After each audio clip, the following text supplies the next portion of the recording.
Lembram das bem-aventuranças? O Sermão da Montanha? Uma das bem-aventuranças dizia assim: bem-aventurados os aflitos. E esse é o tema da nossa palestra dessa noite. Bem-aventurados os que choram, porque serão consolados. Quantas vezes estamos aos destroços? Quantas vezes estamos aos cacos? Destruídos por quem? Pelas nossas expectativas que criamos em cima das coisas. Destruído pelo nosso próprio interesse. Destruídos por pensar demais em nós mesmos. Destruídos muitas vezes também porque não cuidamos de nós mesmos. E assim a gente entra naqueles dias de choro que a gente só quer chorar. Entramos naqueles dias que não queremos ouvir ninguém, queremos ficar só sozinhos no quarto. Naqueles dias de revolta, de muita raiva, de sentimento de vingança, de ódio, nós nos enxergamos em tudo isso? Sim. Porque estou falando de nós. Choramos, brigamos, nos revoltamos por conta dos nossos próprios erros. E quem, meus amigos? Quem, meus irmãos? Buscamos quando a gente não tem mais nenhuma saída. Quem nós buscamos que deveria ser a nossa primeira válvula de escape e a gente deixa por última opção? E que mesmo assim, mesmo sendo a última opção, está sempre lá. Deus. Deus que nós respiramos, Deus que nós olhamos, Deus que nós sentimos, Deus que nós estamos imersos. Mas que mesmo assim nos cegamos, ficamos surdos, ficamos insensíveis, estamos à margem. Pensamos que Deus está longe, muito longe. E Deus está sempre tão perto, muito perto das nossas vidas. E Ele está sempre lá.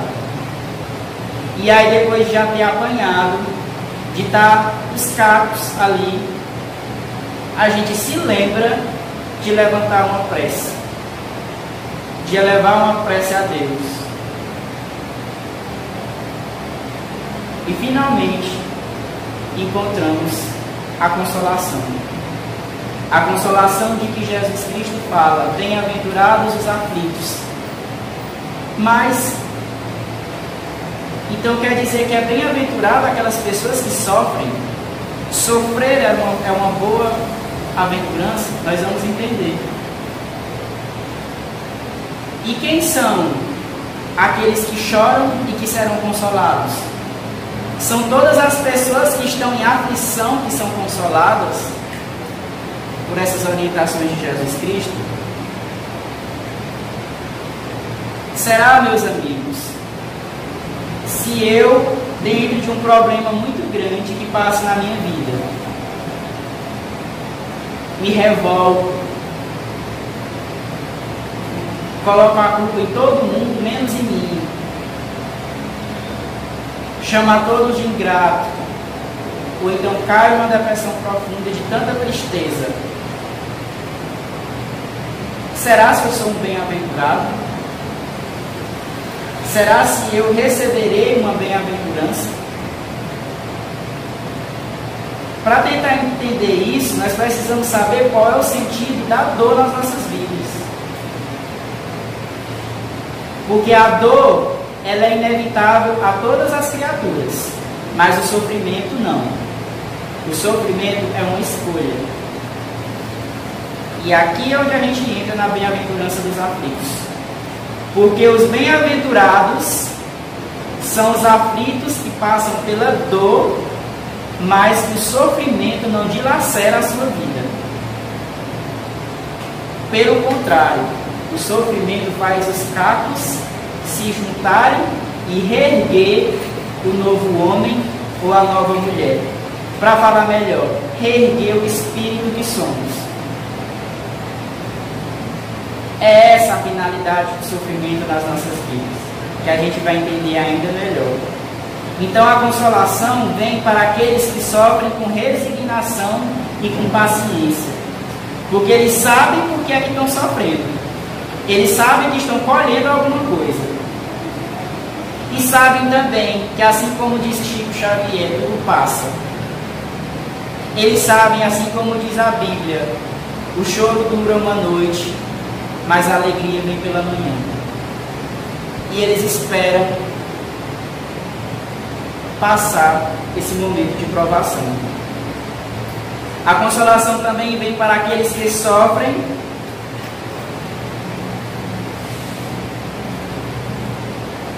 A consolação não vem para aqueles que sofrem dentro da revolta e dentro do desespero. Então, meus amigos, por que sofremos? É uma pergunta que nós podemos nos fazer. Porque antes da gente se revoltar, porque todos os dias a gente é colocado em situações que nos pegam de surpresa. Você está lá na sua casa, aí de repente acontece uma coisa que você fica com aquela raiva, com aquela revolta. Antes de sentir a revolta, antes de sentir a raiva, você deveria primeiro fazer a seguinte pergunta: por que eu estou sofrendo? Por que isso está acontecendo comigo? É culpa do outro? Ou eu estou colhendo fruto de alguma coisa? Eu estou recebendo a reação de alguma ação cometida por mim nesta ou noutra vida? Encontraremos a resposta. E a alma madura encontrará a culpa em si mesma. Não culpará ninguém. E essa alma, reconhecendo a culpa que tem, ela não é capaz de ficar mais com raiva de ninguém, mas talvez ficar indignada consigo mesmo, e dentro disso ir encontrando a mudança. Então, meus amigos, nós sofremos porque fizemos o mal aos outros. Então não adianta nas nossas vidas nós colocarmos culpa nos outros. Não adianta a gente se fazer de vítima. Porque assim como diz Rossandro Klinger, não há vítimas e nem algozes nessa nossa vida de tribulações, mas sim companheiros de infortúnio. O que é que ele quer dizer isso? Que na vida não há o malfeitor e não há a vítima. Há os companheiros de evolução. Porque se hoje eu estou sendo vítima de alguma coisa horrível que está acontecendo comigo, numa vida passada, eu fui o causador do mal para alguém. Se hoje eu sou o causador do mal, na vida futura, ou ainda nesta encarnação, eu serei vitimizado. Eu serei lesado por o mal que eu causei. Porque existe no universo uma das leis universais de Deus, de causa e efeito, que diz que todo sofrimento tem uma causa, e a causa está em nós. Se Deus é justo, essa causa há de ser justa. Vocês acham, meus amigos, porque às vezes nós não aceitamos as dificuldades do sofrimento.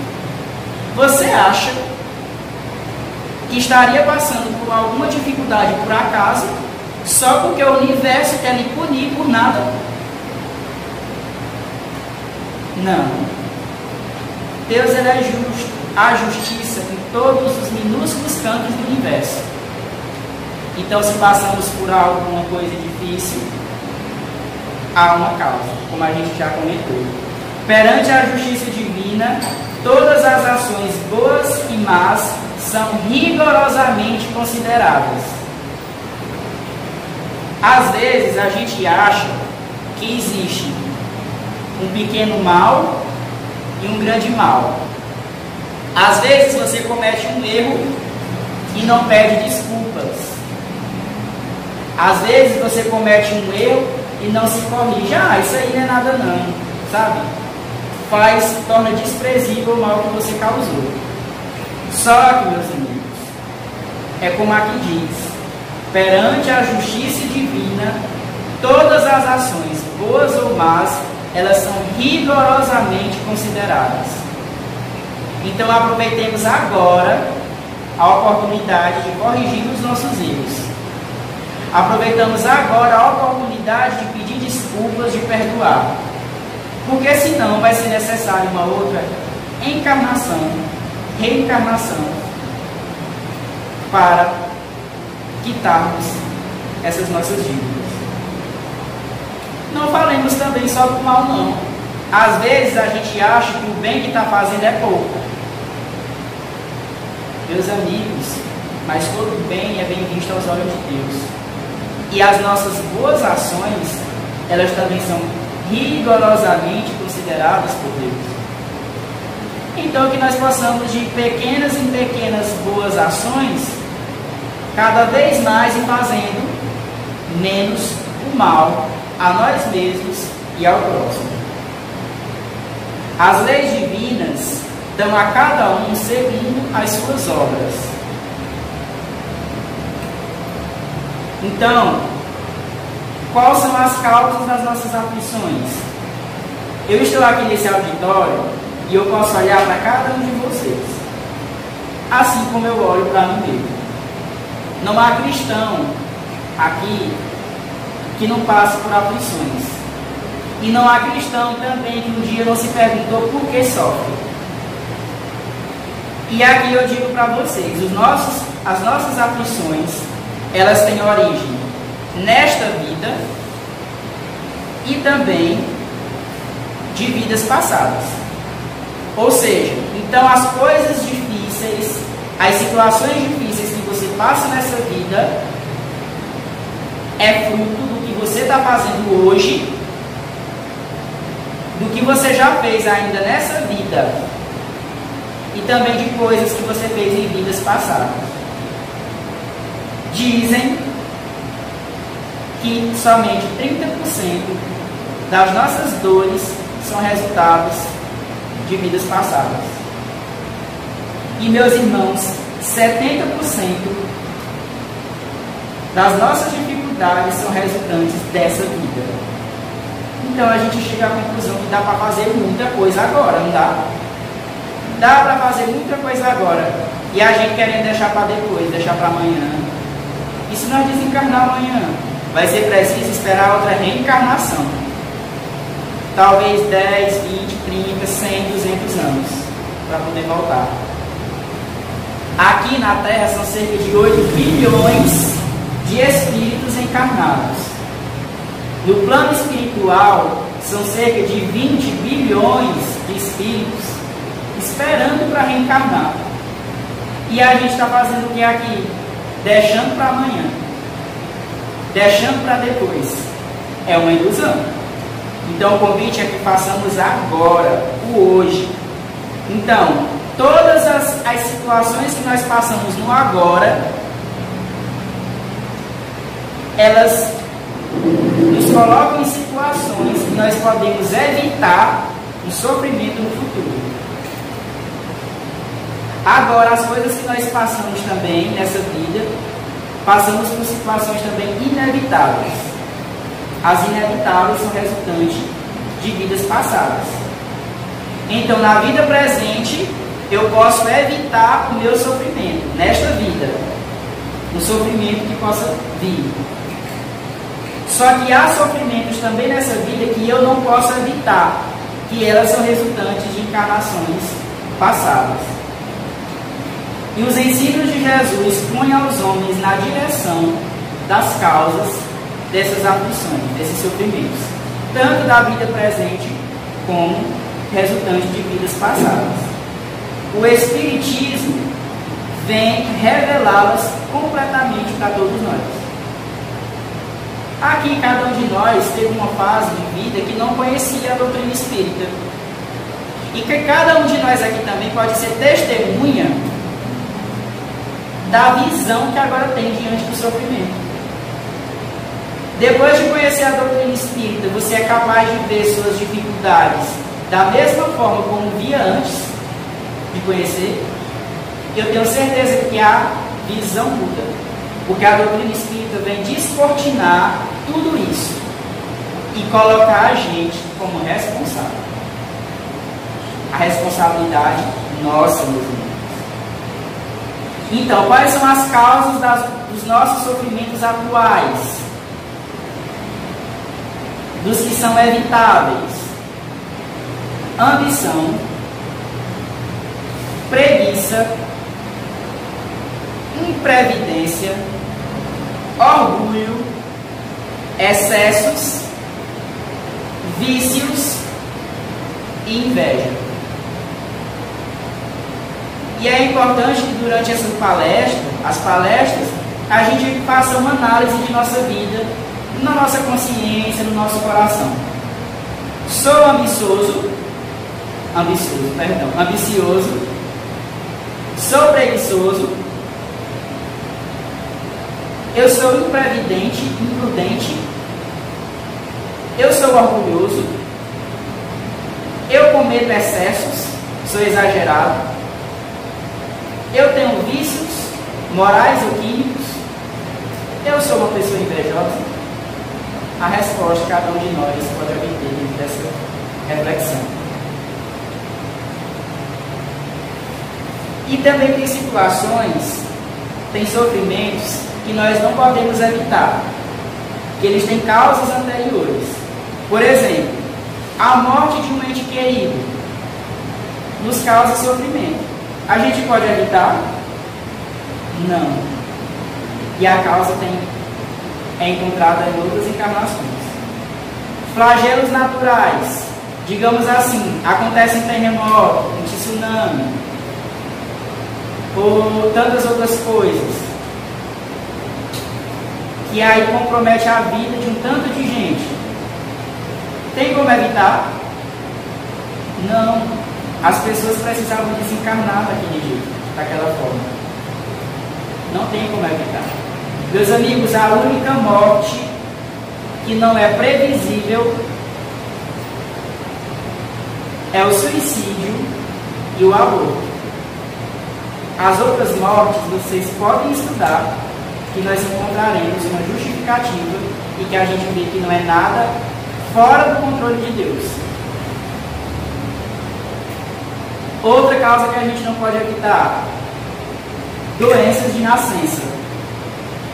Ninguém pode evitar as pessoas que já encarnam, os espíritos que já reencarnam com doenças de nascença. Gente, aqui são só alguns exemplos, mas a gente pode elencar um tanto de outras coisas, tá bom?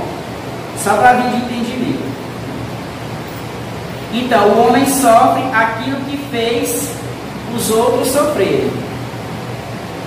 Se ele foi orgulhoso, ele pode nascer em uma condição humilhante. Aí as pessoas que hoje são humilhadas, se sentem humilhadas. Ah, porque eu sou humilhado. Nós temos que ver qual é a causa dessa humilhação. Talvez, noutra encarnação, tenha sido muito orgulhosa.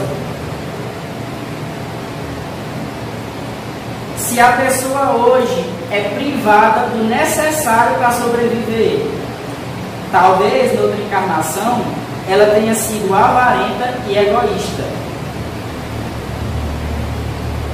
Se a pessoa hoje sofre por conta dos seus filhos, noutra encarnação, ou talvez nessa, possa ter sido um mau filho.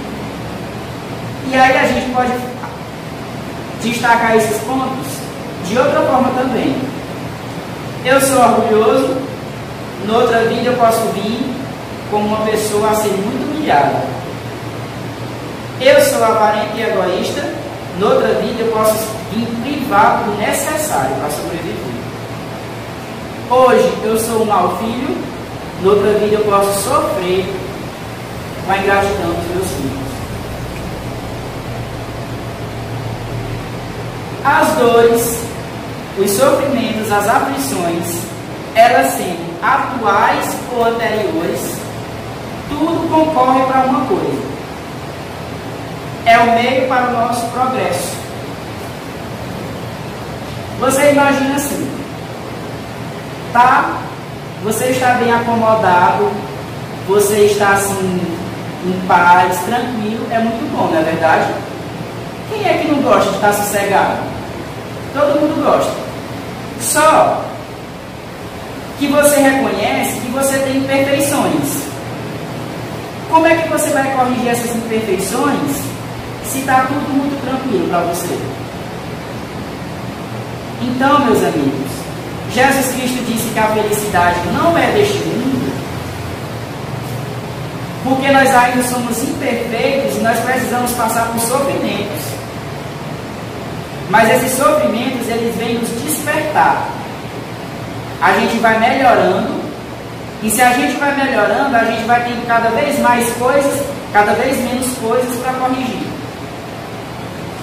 E aí vai tendo cada vez mais chance de ficar tranquilo, de ficar em paz, de ficar feliz. Então as aflições atuais ou passadas é o meio de nosso progresso. Essas aflições que nós passamos é uma advertência de que procedemos mal. É uma advertência. Sabe o puxão na orelha? Digamos que é isso. Nós puxamos a nossa própria orelha. As aflições, elas trazem experiência para a nossa vida. Eu digo, por exemplo, um exemplo na minha família. Na minha família tem uma pessoa que passou por uma depressão muito profunda. Muito profunda. E eu, como conheço essa pessoa antes e depois da depressão, eu consigo olhar e ver duas pessoas diferentes. Uma pessoa antes dessa tribulação e a pessoa que ela se tornou depois dessa tribulação. Uma pessoa mais forte, não é nada, não é qualquer coisa que abala ela emocionalmente agora. Uma pessoa mais próxima de Deus, busca sempre ler a Bíblia, que é de outra religião, busca sempre estar orando, sempre estar presente na igreja. Meus amigos, a dor traz experiência e transformação. A dor, ela também nos faz sentir a diferença entre o bem e o mal. Para você ver o que nós ainda estamos precisando aprender. A diferença entre o que é certo e o que é errado. Porque às vezes a gente acha que está fazendo uma coisa certa, mas está fazendo mal. Isso chama-se ignorância. Então precisamos estudar para o nosso autoconhecimento. As aflições também faz ver a necessidade de se melhorar.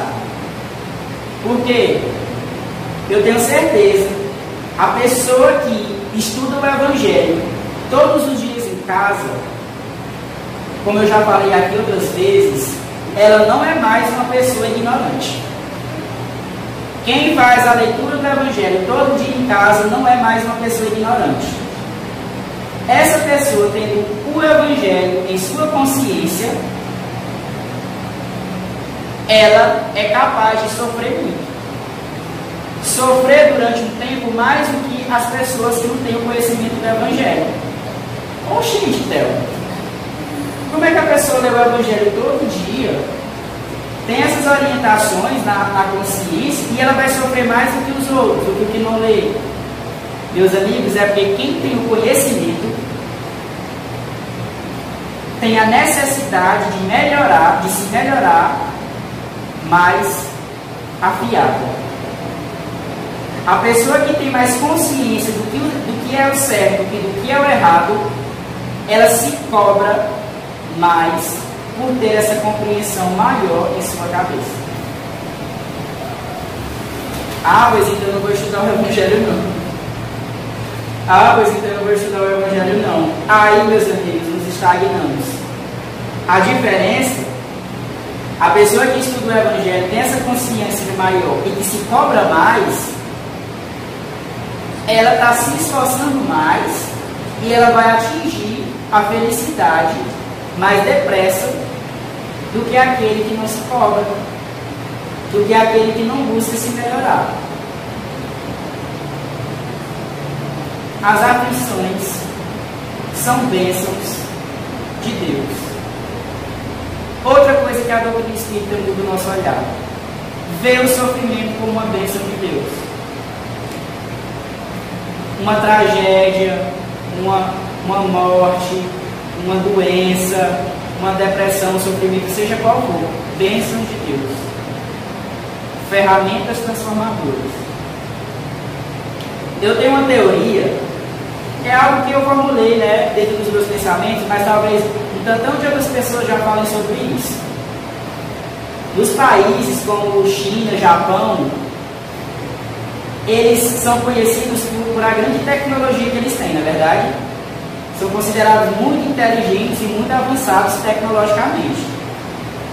E nós por aqui não tanto, não é verdade? Se você for parar para pensar, aquela região, ela sofre muito com tsunamis, terremotos, não é verdade?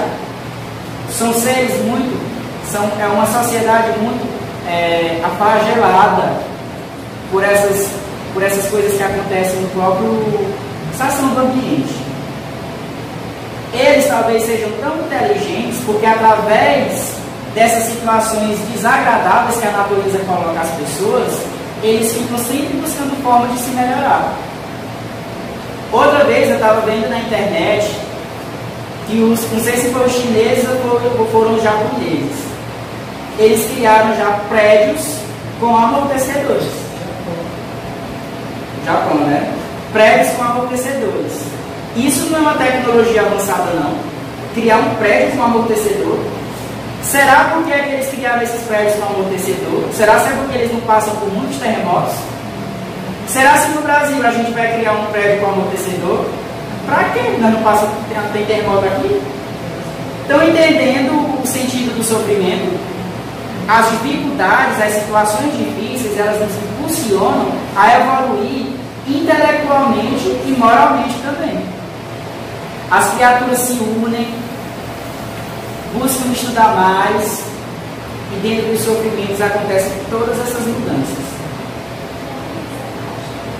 Para terminar, todo sofrimento ele vai decorrer de uma falta cometida, ou seja, toda dificuldade que as pessoas passam, então é porque ela cometeu alguma coisa errada. Sempre é assim?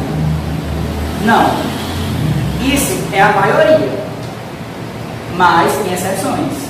Tem sofrimentos que não é por uma causa cometida, por uma falta cometida, mas pode ser uma prova que o Espírito buscou. Porque nós viemos aqui espiar os erros do passado. Mas nós também podemos pedir antes de reencarnar uma aprovação. Então, às vezes você passa por uma dificuldade que não é resposta de um erro que você cometeu, mas algo que você pediu para provar a sua resistência, a sua capacidade dentro daquele aspecto. E pode ser também, que são casos mais raros, no nosso planeta de provas e expiações, né? Pode ser também caso de uma missão espiritual. Há espíritos que reencarnam no mundo inferior, sabem que vão sofrer, passam por sofrimentos, mas estão em uma missão de renúncia e de amor. Algo que eles estão vindo fazer para contribuir com a humanidade. Então, meus amigos, o arrependido, dentro da causa de suas aflições, reconhecendo as causas, ele quer reparar o mal, aceita e pode escolher suas provas. Seus sofrimentos são expiações do passado e provas para o seu futuro, resultando que essas expiações elas vão apagar suas faltas e as provas vão fazer com que elas progridam. E as pessoas que são revoltadas? O revoltado não aceita as provas e as tribulações que lhe são impostas.